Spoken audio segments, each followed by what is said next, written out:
Welcome back. This is Come On You Reds, the Toronto FC podcast, and it's been far too long. Gareth Wheeler alongside former TFC midfielder Terry Dunfield. We had our very own international break, but we're back. We're after it today. I'm having good thoughts. We're going to bring a spirited effort like Toronto FC did down at BMO Field on Tuesday night, but hopefully, fingers crossed, we don't get robbed and someone will downgrade our performance where it turns out to be a loss in a game that should be a win. What's up, Terry? How are you?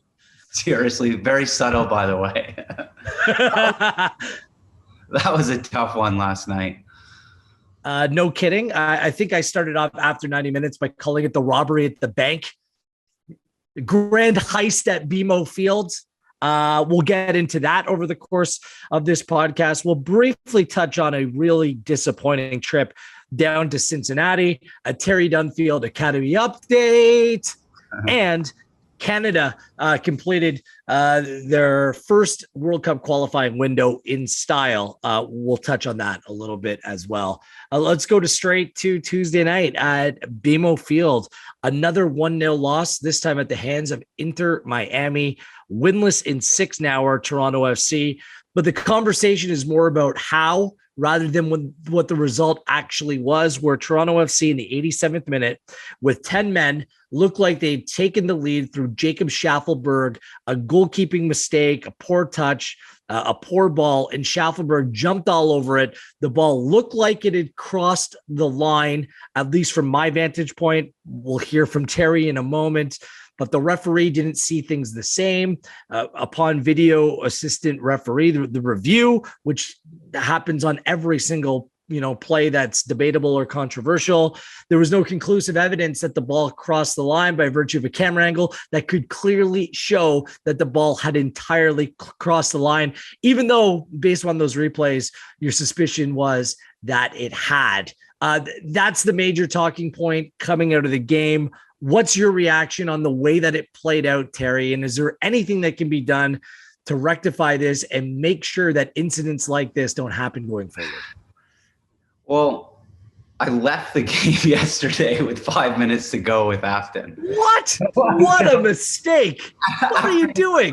After an incredible half, I thought, you know what? It'll kind of fizzle out here. We'll take a point. And man, did the boys dig in with 10 men. So we're leaving BMO Field, headed towards Liberty Village. And I hear, "Wah!" And I'm like, we scored. And then I'm checking my phone here, and I'm getting ready for my recap tweet. And what the heck? It didn't go in there. It should have been a goal. And then I hear, oh, and now I guess it was the Mavinga penalty. And I'm like, okay, never again are we going to leave early. Yeah, you learned your lesson. You can't leave early. Like if you go to a sporting, especially when the result's in doubt, I get it if the team's up like 4-0 or down 5-1, you can't leave. And I've never been more disappointed in you, Terry. Ever. I was in the East Stand, so I would have had a perfect view of it. I've looked at it a million times last night and this morning, and it's inconclusive. What'd you make of it? It's inconclusive. Unless you're 100%. You can't give it. It's unfortunate we don't have goal line technology. It's not cheap. I'm not sure many of our listeners will have seen Forge York United on the weekend. There was a penalty given. It looked like it was a penalty, still not 100% sure. And I felt like this was a little bit similar in that unless you know for sure, I don't think the referee can give it. It looked as though it was over, but not 100%. Yeah, I'm with you. I was still upstairs in the press box, and I'm looking basically almost straight down on that spot. There was no doubt in my mind that that ball crossed the line. The goalkeeper was so far behind the line when he saved that ball that it just had to be over the line where contact was made. But I'm with you. Like, what if someone who wasn't there, didn't have a good angle, didn't have a good sight line, you're left at the expense of what the cameras show you. And I know I was talking to a couple TFC staffers like post game, just saying, how isn't there cameras inside the goal or post cams or anything like that? And this isn't MLS mandated. This is up to the broadcaster, how many cameras they want to have. They need to pay for the technology. And they clearly didn't have the right angle. There was that one angle that maybe could have shown it well, but the camera was behind the play, agonizingly so by about a foot. I think it would have shown it. But that is hard luck on Toronto FC. The only way to rectify it, Terry, is Hawkeye goal line technology, or mandate there are cameras on the posts or the crossbars to try to give the VAR an extra view, an extra sight line. And there are for plenty of games. This one, there wasn't. It's really harsh on Toronto FC. Like when you watch the playback live, you're thinking that ball's crossed the line. Don't you think that? Yeah, for sure. And I think, unfortunately, there has to be moments like this to just kickstart the league a little bit. And unfortunately, we're the Frank Lampard moment where it goes over the line, and now we've got to do something about this. And it's a frustrating one for sure. The red card that gets taken back and the penalty in the first half, we just couldn't catch a break last night. Yeah. By the way, I was in Bloemfontein, South Africa, England, Germany. I was there when Lampard shot. That was more than Schaefferberg's. I mean, that was a good foot over the line. And I'm yelling, it's in. And I was sitting with all like the international media and a camera guy literally in live time. So I didn't even need my own television or broadcast. He turned to me and showed his camera with the ball frozen a foot over the line. Clear and obvious. Would have been 2-2, wouldn't it be? I know they lost 4-1, but a massive swing. And it was a massive swing last night. Look, TFC is the last place team right now. They really needed a win. They deserved something out of last night. But if this is a top of the table clash, if this is like an MLS Cup final, I have no doubt in my mind that MLS has enough cameras to kind of show a different angle to prove whether that ball went over the line or not. I like to applaud MLS in a way, because although I've been very cynical at times about VAR, the way that MLS use it makes the most sense of anything that I've seen in world football. They do a really good job. But you're right, Terry. Without conclusive evidence that it crossed the line, you can't give that goal, unfortunately. You can't. And it was just another tough moment where we didn't get what we deserved. You look at the stats from the game. We probably created better chances than them, had as many or more shots, as many passes with 10 men. I think Javier Perez can be real positive with the video session and go, look, we played really well. But again, man, it's a tough one to swallow. Yeah. Perez was not happy post-match. Like, he's very mild-mannered. If you watch him, if you listen to him on a regular basis, it was what I think heaped on the frustration was the fact that they weren't happy with the officiating throughout the game. It was a young official. And in their eyes, it wasn't good enough. We'll go through some of those moments. Another controversial moment happened with the late penalty conceded. Chris Mavinga, it hasn't been a vintage season for him. I don't think there's any denying that, but he shows glimpses of being that guy who has perennially been one of the top center backs in Major League Soccer. I thought he was excellent last night, but a mistake. One of those, you're just like, oh, Cristiano Ronaldo, like 94th minute, the ball's not really in that much danger. It's on the side of the area and he comes sliding through. I mean, 8 out of 10 times he gets that challenge right. It's like time and place. It was just mindless stuff. Unfortunately, he went out and posted on socials post-match saying, that's on me. That's my fault. But conceding a late penalty that way, it was agonizing, Terry, to see that you're telling me after, playing a man down since the 37th minute, that's how they're going to concede. It was just such a kick to the what.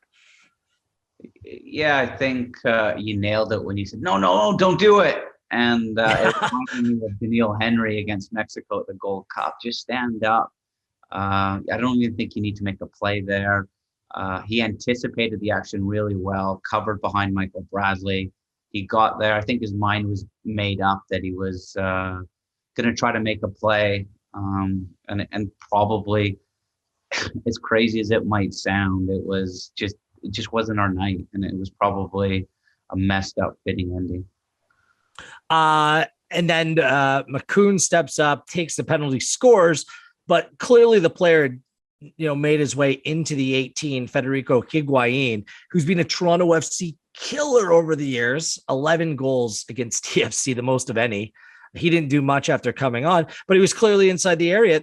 The goal shouldn't have actually been given based upon encroachment. I mean, it's a cheap way for a goal not to be given, and I don't think it plays that big of a role, but those are the rules. And the fact that was missed after everything that was happened, again, more frustration. That was a disgrace, straight up a disgrace. It was clear and obvious. Higuain was in the box. That penalty had to be retaken.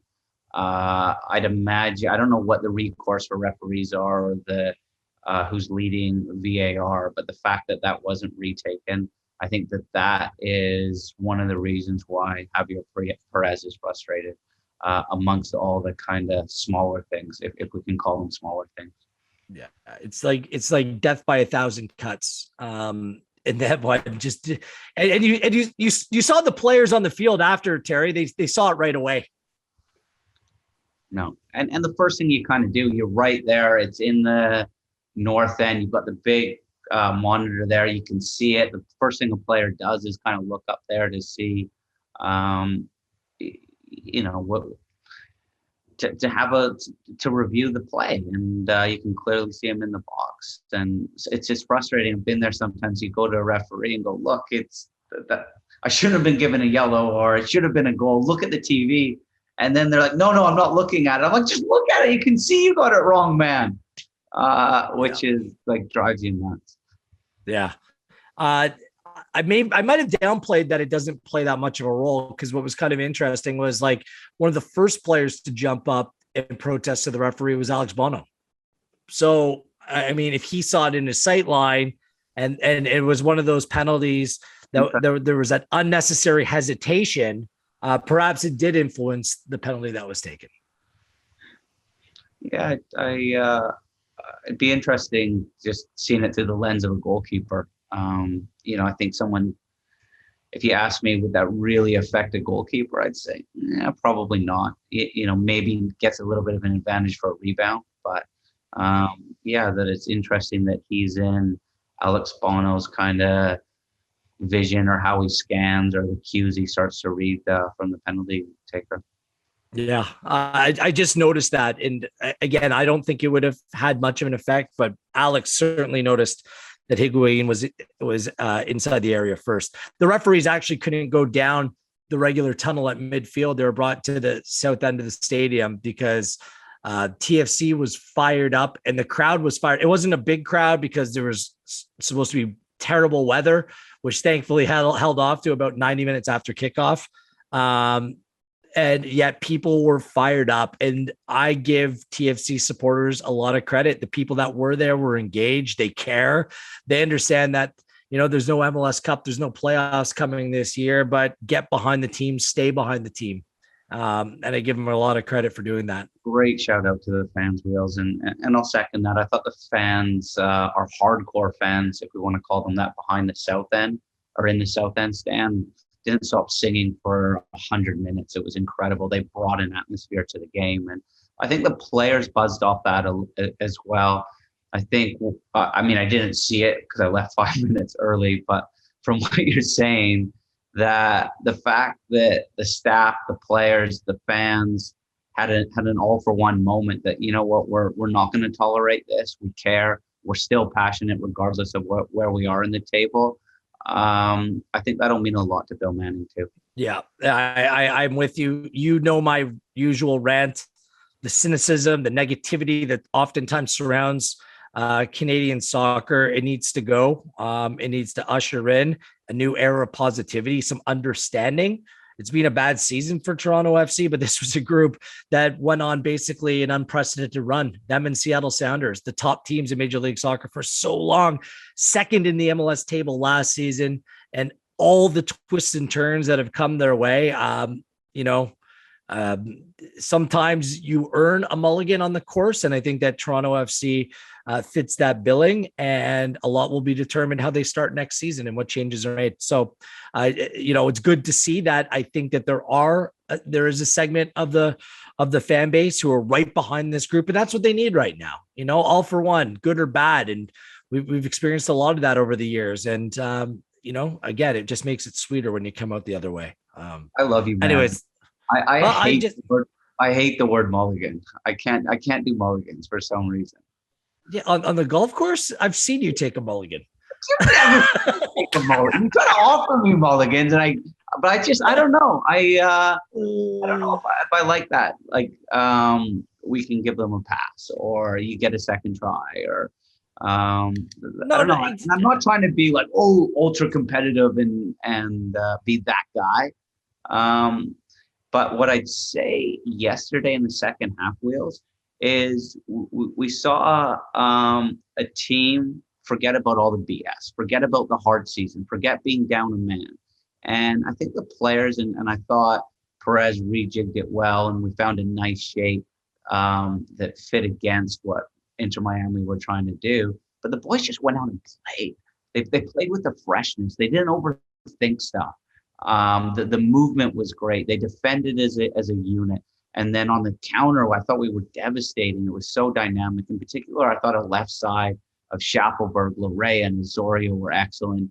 I think Sopeldo drifted in and out of the game. And I think that's who he is. But when he did come into the game, he was very effective. Yeah. Maybe perhaps mulligan was the wrong word.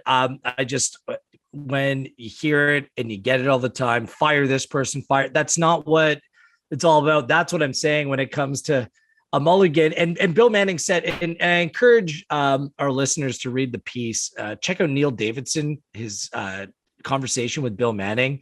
I use the analogy like they've been in quicksand all season, which I totally get. I think it's very appropriate. But he said at times like this, you learn a little bit more about the players and the staff and the people that are working around you. There's an intensity from what I'm told behind the scenes right now to turn this around. And I think you saw a response on the field. And this is where you'll figure out which players you want to roll with going forward and which players, perhaps need to go. And, it's not a mulligan for everyone, but I'm just saying the club in general has done a lot of really good things over the years, and they're dead set on getting this right. This is not the standard that they've set for themselves. Do you want to deal with some of the other, or do you want to add on that, or do you want to deal with some of the other moments here? Oh, let's get into it. I was just going to say expectations are so high right now, and this is why we're able to attract some of the best players in the league and around the world to Toronto FC. And, I think you can mitigate why it's been such a tough year and some of the curveballs that have been thrown our way. But not to give you a cliche, you really find out about people when it gets hard. And it doesn't necessarily mean you've got to hit home runs all the time, but, staying on task, sticking to the game plan, following our mantra of all for one. These are some of our non-negotiables and really sticking to our values. And I think that this is how Ali and Bill are assessing everyone associated with the club right now. Yep. Well put. Before we get into some individual news and notes and performances, there was two other significant moments that kind of defined the game. The first was the red card that was given, then taken away, which would have seen Inter Miami sent down to 10 men after 15 minutes. I thought that TFC, their build out of the back over the course of the night was excellent.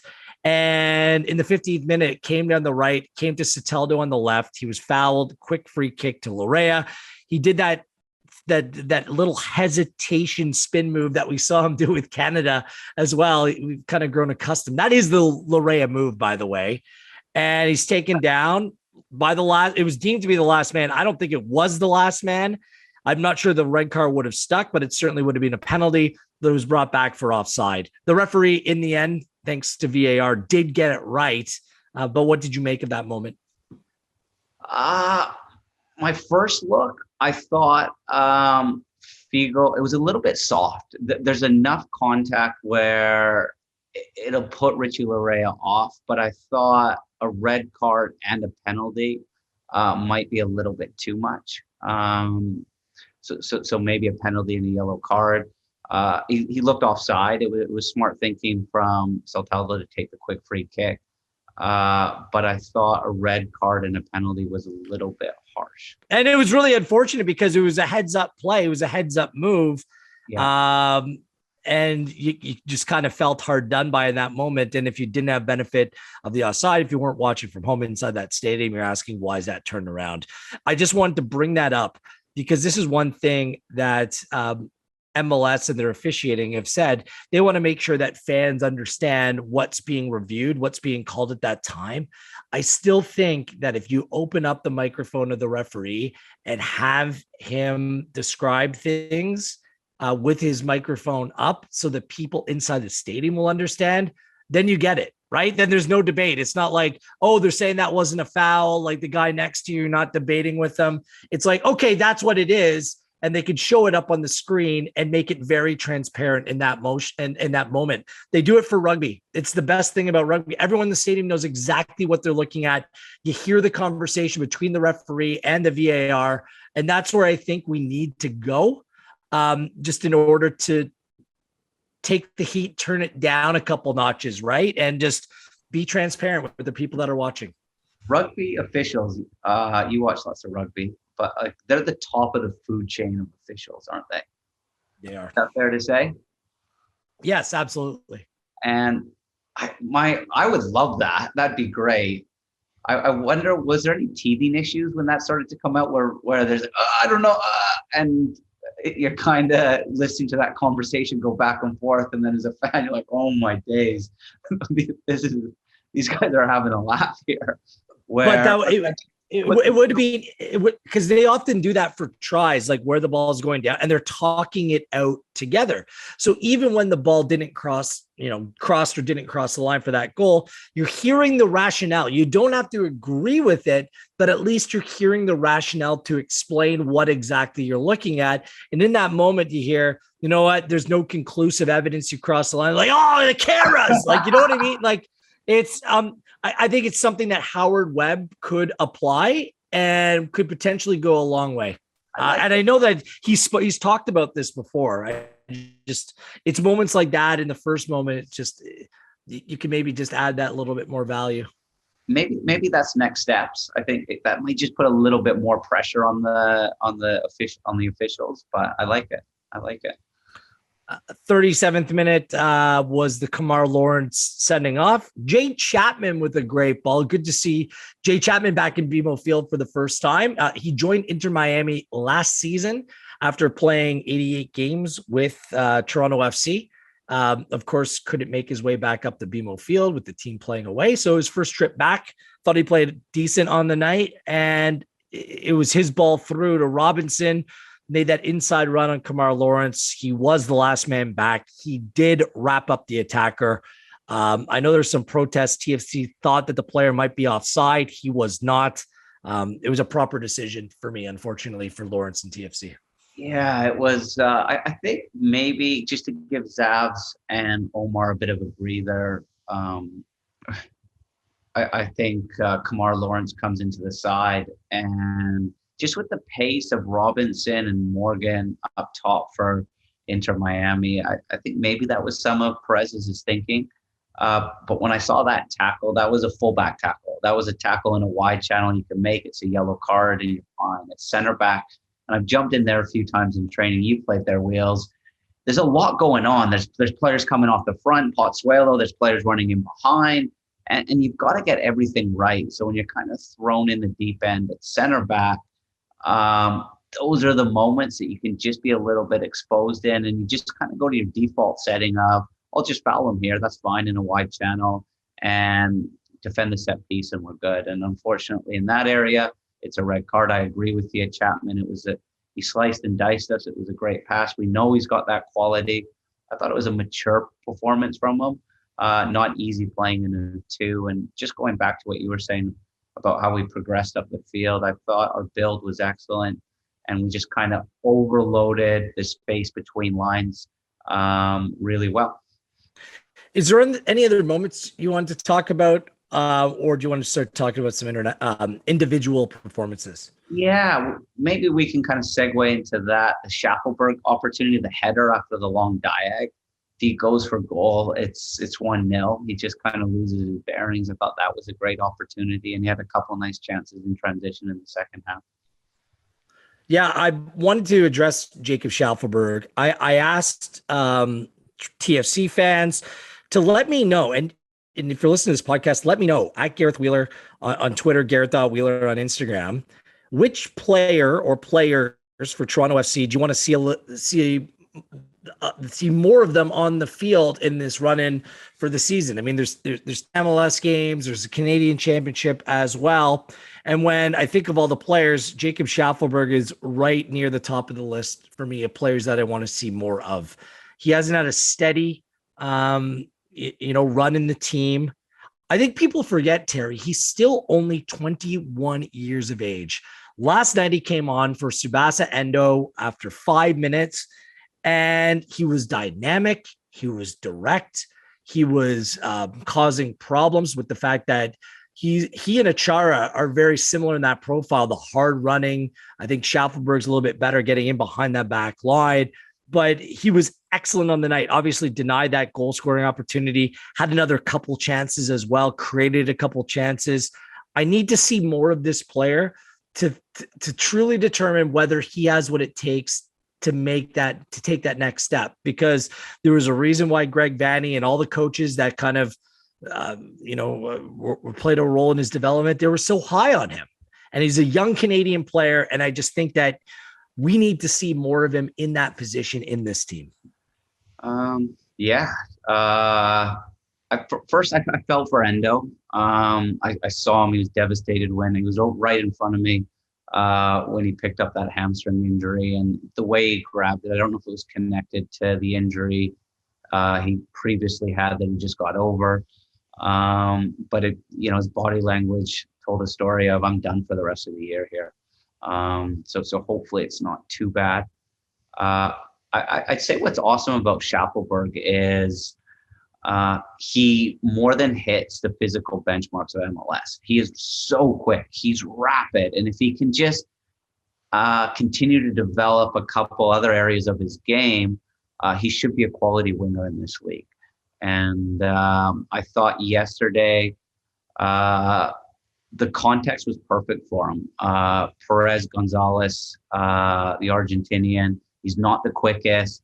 They play with the back three, so there's a little bit of space in that wide channel for him to run into. I think playing with his mates, Loré and Osorio, just give him a nice foundation, and the picture's clear with those players around him. And I think coming off the bench was good, because your mindset's different going to BMO Field when you're sub and when you're starting. And I know you always want the mindset to be the same, but you're just a little bit more casual, a little bit less pressure when you're on the bench. And I think that took some complexity out of it for Schaefferberg, if that makes sense, where it's like, oh shit, I'm on the field, I'm playing. And he's not thinking, which is, I think, important for him. He just played last night, and he tortured Gonzalez at times. He needs to play more, though. And look, if you're not playing for a playoff spot, you need to learn something. You need to know if this is a player that you can rely upon next season. And I'm with you. Like, I'm not sure, but if it looks anything like last night, then yeah, he's part of the solution and not part of the problem as well. I put Noble Okello back in that category as well. There's a few young players that I just need to see more of them, understanding that it's about their growth and they need to be on the field. Let me throw a spanner in the works for you, though. I thought the shape worked, the 4-5-1, to just kind of hide Celtaldo defensively, where he could kind of do his own thing up top. But I don't think he's as effective as a pure 9. So if Celtaldo's best in that left wing, I still think it's wide. It's tough for our young guys to get minutes. And I think that is the bigger issue here. Is we're going to have a ton of star power at Toronto FC. Bill Manning, MLSE, Ali Curtis are going to bring big dogs in, especially in those attacking positions. How do we fit our young guys? Where do we find our moments for our young guys to play where we can go, oh shit, you know what? Schaefferberg is an important piece of this squad. Yeah. I hear you. I thought it more so looked like a 3-4-3 at times. And I'm with you. Soteldo is a piece of the puzzle that I haven't quite figured out yet. I don't know if Soteldo is that ideal out and out left wing player. He needs to be able to put in the work defensively at that position. And I thought playing him through the middle like he was last night kind of took away that responsibility and actually played him to his strengths. And there were moments where he was checking back and getting involved defensively, but just defending from a different position. So I wonder whether he's best in, a 3-5-2, or is it a 3-4-3, maybe tucked inside a little bit more, because he plays that position so much differently than Schaefferberg. And I thought that the way that they played last night with him at that false nine actually kind of it created a much better defensive shape for Toronto FC. Like, there's a decision to be made by whoever's going to come in and coach this next team. How you fit all these pieces together. How do you fit Soteldo, Pozuelo, and a number 9 in the team, understanding that there isn't a lot of urgency to go out and defend among those players, right, Terry? Like, and last night you only had one of them on the field, and the defensive shape for the large part, even when you went down to 10 men, I still thought was very good. I agree. I thought that was my my first takeaway just watching the game. Oh, I like this from Perez. The shape works. It fits skill sets. Yep. So no, I agree. Yeah, it's just when you're out there at home and you're just thinking about this team, just keep in mind this isn't like a video game. It isn't Football Manager or FIFA where you just put on all of your best players. I mean, my beloved team, Manchester United, to go along with TFC, they're going through it a little bit right now. They're going to have to. It's going to take some time to figure out where you're able to kind of concede or give up something to get something more elsewhere on the field. And I think that is part and one of the complexities about this TFC team at present time. That 2 wheels with Canada, and that game against Honduras where John put out all of Canada's big dogs. We had 5 or 6 top players with solo skill sets that as a team we didn't quite have that chemistry as we did when Junior Hoylett came on at halftime. Yeah. TFC at 10 men were excellent. Honestly, they still had the defensive shape. Like, all the stats like split straight down the middle. I don't think that Inter Miami is a very good team at all. And they were let off the hook by virtue of that sending off, which kind of evened the playing field, even though it looked at times when TFC had 10 that they were the ones with 11 men. It forced Michael Bradley to play a deeper role. It brought back memories of the 2018 Champions League run, but he played very well at that position. I'm just wondering, during these latter stages of his career, maybe he plays a little bit more of a deeper role. I'm not sure if the player is absolutely keen on that right now, and he can still play as a central midfield player. I think he has to be a holding player, but I thought he was good at center back. He kept everyone connected together. He was responsible. He has good vision. I like the position for him. It might be something that, they might want to play with a little bit here over the end of the season. Yeah, I think it gives us an option as long as we sit in a low block and there's not a ton of space in behind us. And when you play with 10 men, that's pretty much how it's going to look most of the game. I thought he was very comfortable. I agree with you. I thought he organized the team well. He's obviously very good playing out of the back. He gives us a solid platform.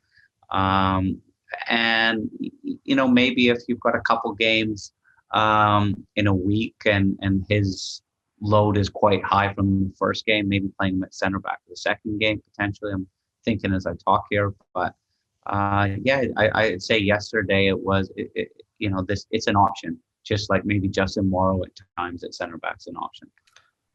Want to just tip my cap to Mark Delgado as well. I don't think it's been a great year for him, but that was Delgado that we've seen over the years. Just hardworking. He was winning all of his challenges. The work rate was exceptional. So more of that going forward, please and thank you. It was Arrow's 100th Toronto FC game, so congratulations to him. And another game, when you're going on about what's gone right or what's gone wrong this season for Toronto FC, Alejandro Pozuelo missed his 13th game of the season this year. This was a player that dragged TFC along with him at times last year and was rightfully named MLS MVP. You take the MVP, you take out Altidore, you take out Akinola from the equation. It's just such a different looking team, Terry, and it's being too steep of a hill to climb. He was out after the game talking to some fans outside the stadium. That was good to see. He was there. Altidore was in attendance last night as well. But if TFC is going to go on a Canadian championship run here and win a trophy this year, I just wonder what role can we expect Pozuelo to play, or will all these injuries just be a little bit too much, to deal with, over the course of the next 2 months? It's a tough one. I think when Pozuelo comes back to the team, you want him to stay there, and him just finishing with a good feeling is important.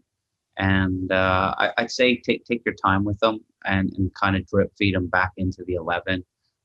Make sure he just keeps compounding training session, 15 minutes, 20 minutes. And as much as we want to see him out there right away, I'd play a little bit the long game with him, and make sure that he's firing on all cylinders for next year. The fact that he's out with fans and Josie, I think, is a nice sign that they love it here, and still want to be a part of what we're, I guess, going through this little transition and rebuild. I'm feeling good though. Honestly, Terry, I came out of there.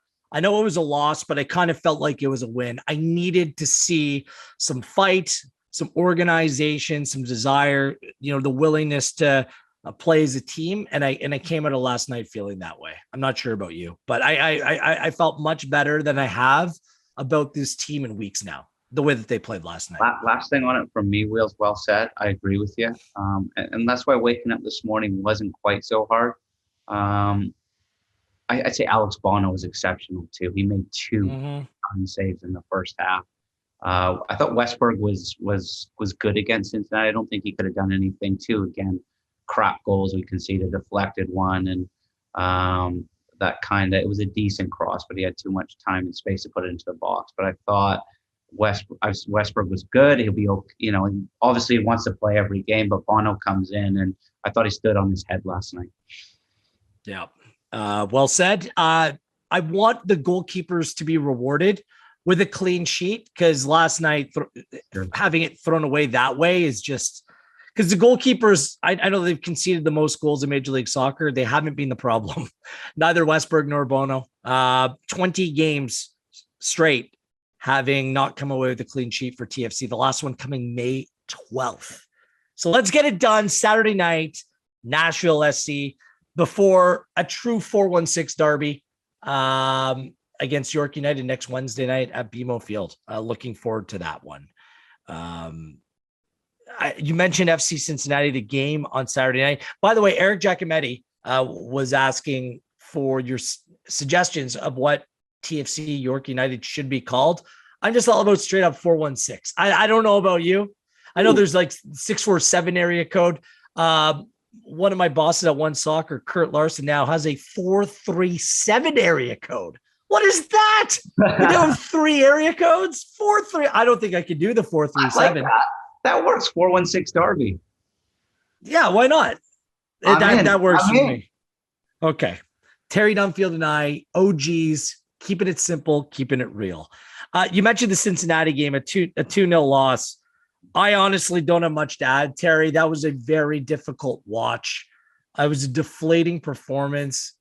You said it, 2 crap goals given up. It was just like, Saturday night was a miserable one for me. I don't feel like we learned anything in that game. There wasn't much to take out of it other than that sucked. I don't know what else to say. Yeah, uninspiring. Yeah, uninspiring. And look, the end of the summer. This is not to give the guys an out. These games will happen. There's a lot of change in the 11. It was too bad that some of the guys that did come in weren't able to really express themselves and say, you know what, here's what I'm going to bring to the table. And maybe one or two will, just leave with, I don't want to say regret, but like, oh man, it just didn't quite happen for me today. And, if I play well today, I could maybe stay in this 11 for the next 11 games. They missed the internationals, especially Lorea, Osorio, the Canadians. There was some griping that there was no Canadians in the starting 11. I kind of agree with the people out there.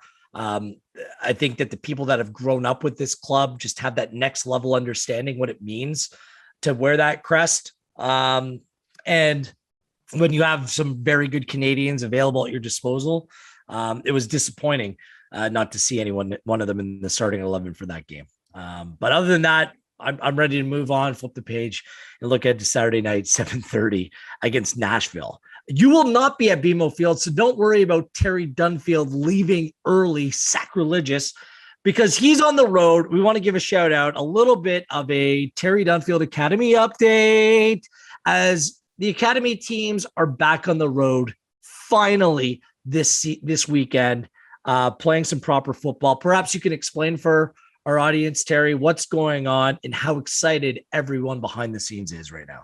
Very much. Thanks for the opportunity. So our under 15 and under 17 team will be joining MLS next, which is essentially probably 80% of our games will be against MLS competition. So our first couple of games before we kind of see how the travel stuff plays out. I think we've been saying this to the US for 2 years, but we'll play FC Montreal home and away.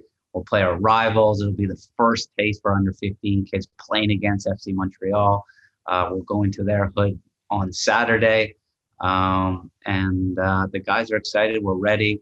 We spent the last maybe 10 weeks playing in an Ontario league to set us up for this. And yeah, that's about it. I can't wait. I was digging up, trying to find old video on Montreal under 15s yesterday and cutting it up. I don't know, man. I'm jacked.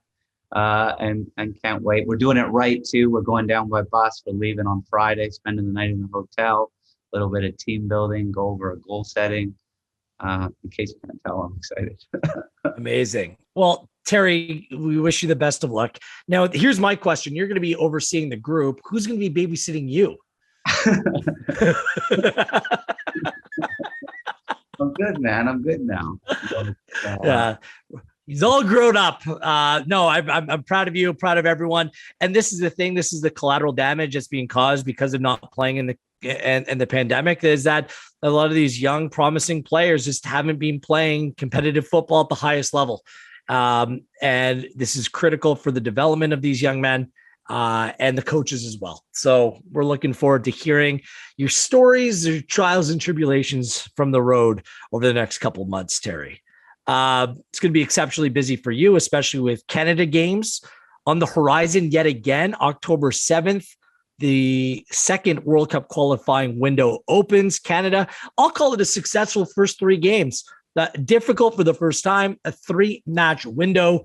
I thought that Canada managed it well. A little bit of a disappointing 0-0 draw against Honduras at BMO Field to open it up, followed by it was a 1-1 draw, following a real spirited performance against the United States. For me, the best team in this region right now, a 1-1 draw down in Nashville before they came home and absolutely smashed El Salvador 3-0 to close the window. Your thoughts on what we saw from Canada, and are you more encouraged or less encouraged that the Canadian men's national team will go on and qualify for Qatar by virtue of what you saw? Yeah. We sit second in the octagon table right now.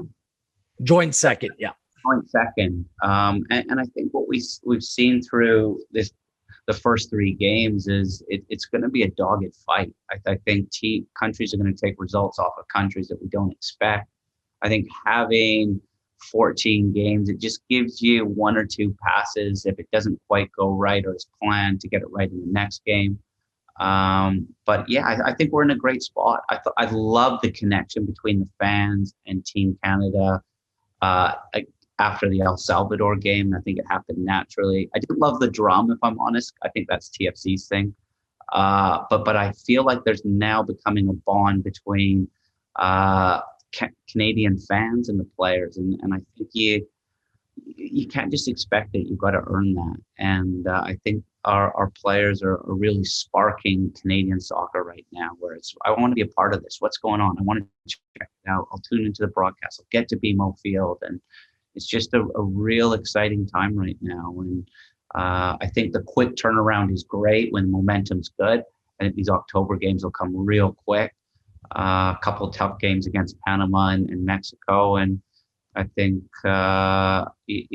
we should, I think Jamaica, you kind of pencil that game as there's 3 points there.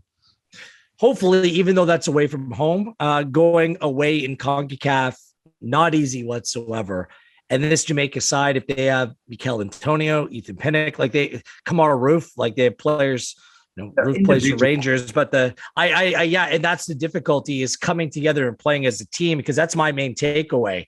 Yeah, the flash, the talent with Davies and David and Buchanan and Larry, like Atiba, great seeing him back. Like you have the players, but the togetherness, the brotherhood that you often talk about, Terry, and not only that, like the way that they play together and are on the absolute same page in terms of their tactics, in terms of their approach. John Herdman has them ticking over very nicely. And I think that preparation and that togetherness can go a long way here over the course of 14 games. For sure. And the two players that scream brotherhood and just grit and iron will, I thought were Alistair Johnston and Milan Borjan. When the team needed a leader to step up against Honduras, I thought Milan Borjan was that guy. And what's exciting too about this group, just to finish, man, is I think the team's getting better. We're nowhere near our ceiling. Yeah. Just about 2 minutes left. Wanted to just mention and get your take on the two TFC players. Richie Larea, I believe, played every minute of that window. Incredible. He's such an important player. The way that he plays, it suits this John Herdman side to a T. And Jonathan Osorio, his first start came against El Salvador. He is the glue. Like he is the glue in this Canadian team that they don't look the same without him on the field. I'd just love to hear your take on both TFC players and how they are contributing to the Canadian men's national team. Yeah, I'd say start with Oso. I think he came into camp and his form maybe wasn't what it's been in previous years. And John Herdman said, okay, get some training session in. We'll pick the right moment for you to give the reins of the team. And the right moment was against El Salvador. And I thought he was outstanding. He really brought the team together, lived in that half space, was excellent. I don't think he gave the ball away, worked his socks off. And I think we saw the real Jonathan Osorio again last night for TFC. I think his form's back. I thought he was excellent with Markey in midfield, which is huge for Canadian soccer. And Richie Larea, man, this guy's a beast. He's versatile. He can play anywhere. And just going back to the form one, I think when Chris Armas came in, it just took him a moment to figure out what his role was and how he was going to contribute. And it just dipped a little bit. But I'd say now he's back on that form where big teams in Europe will be watching him. He's enjoying his football. He's not overthinking it. We're seeing his little stall, shake and bake thing for fun. So he's got a smile on his face. So I think the two of them, they've got an exciting rest of 2021. We're pumped. Terry and I will be on the call October 7th from the legendary Azteca Stadium in Mexico, October 10th, which is baby due date for me as they take on Jamaica. Yeah. Well, I'm hoping the baby comes a little bit earlier so we can do those games. And then back at BMO Field against Panama, October 13th as well. I believe it's the 13th, a couple of days after the 10th. I'm not thinking about anything past October 10th. That is like D-Day for your boy Wheels. On top of that, we're looking forward to the Canadian Championship. We have Forge and Valor Wednesday night on One Soccer, then the triple header next week. Halifax, Montreal, TFC York United for the first time, and Pacific and Cavalry. So things are heating up. It's fun to watch multiple competitions at once, and that's what we're going through right now. Good stuff this week, Terry. Be safe. Come back with the full 3 points on your travels, okay? And we'll do this again next week. Sounds good. On behalf of the legend that is Mr. Terry Dunfield. I am Gareth Wheeler. Thanks again to our producer, Erica. Wheels up, and this has been Come On You Reds.